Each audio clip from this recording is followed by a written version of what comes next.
Hi guys, Chris again, and this is my final video in this series to get you well prepared for next week's start of the new training block, the progressive overload system. So hopefully this quick video will summarize everything else that we need you to know to get you ready for next week. And if you have any further questions after the video, feel free to send me a message or have a chat with us here at the gym. So the first thing I'd like to tell you about is during the warm-up, after you've completed all the mobility-based exercises and activation exercises, to prepare you to lift that heavy weight, so to prepare you to lift that 4 sets of 8, we're going to do a warm-up that doesn't have any rest periods in it. So as you prepare and you start to load the weights onto the bar and you try to do the repetitions, as you're building those weights up, there'll be no account for rest periods. So for example, if you're doing a squat and the second exercise is a split squat and you're preparing and building up the loading for the right start weight for your 4 sets of 8, during that warm-up section, there's no rest. So you would just go from completing your squats to your split squats, back to your squats, back to your split squats, until you'd gone through all the approximate loading to get you prepared and ready for your first working set, okay? There'll always be 4 working sets, but whilst you get ready and prepare, there's no allocation for rest. So it will just be going from one exercise to the other. So be ready for that. The other thing is, when it comes to helping one another, we would like you, and we'd like to start the culture of you helping the person that's coming to use the bar or the equipment that you're using. So how does this work practically? If somebody is doing a split squat and they're coming over to use your bar to do a squat, you just turn around and say, how much weight do you want on the bar? And if you're able to, you change the weight for them, okay? So you're loading for the person coming to use the bar. So the other person who's doing the split squats, they'll go and get you your dumbbells so that you're, so it's prepared and ready for when you go over there and perform your split squats. So help each other and consider loading for the person coming to use the equipment that you've just used. I hope that makes sense. But that's the culture we want to try to deploy.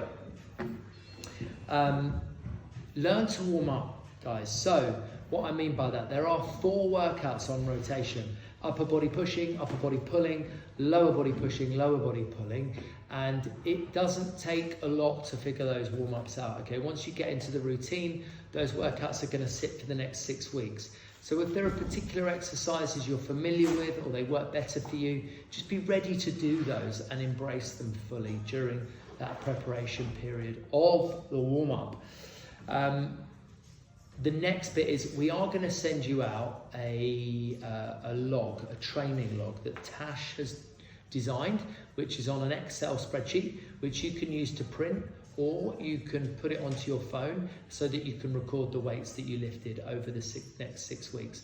So please use that resource if you need it. If you want to print it, you can print it. If you want to leave it on your phone, you leave it on your phone. But we've designed that, Tash has designed that to support you and help you record those weights down. And finally, I just want to talk about the benefits of tracking, guys. Why are we doing this, and why should we bother to do that over not tracking?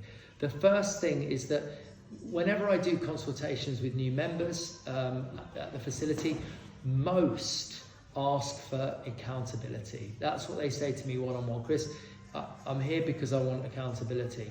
So that accountability is something that only you need to see.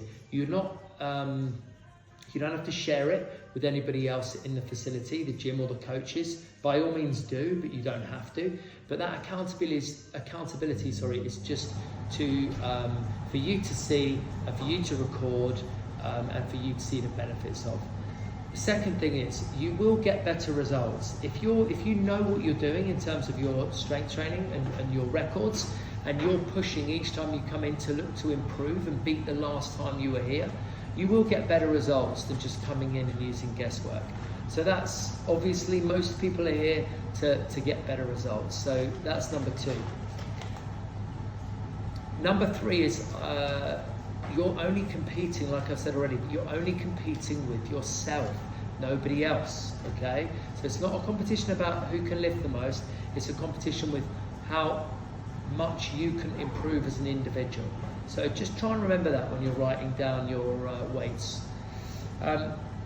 It feels great when you hit a personal best, guys, it really does. So if you track that information and you see yourself improving, you get a personal best, there's no better feeling. It'll make you feel great for the day or for the week. Okay, so that's a sensation that we want you to experience. Okay, so hitting a personal best and achieving these numbers will make you feel great. And the final point, guys, is that it's showing you value out of the money you're spending on being a member here at the Engine Room. You know, there's many gyms out there you could have decided to join, and you decided to join us, which we're grateful for. And for that reason, we want to show you value. So if you're seeing down and tracking over time, you'll see great value in becoming a member here at the Engine Room. So that's a wrap, guys. Good luck with the program next week and beyond. We're here to support. Reach out in any which way you need to.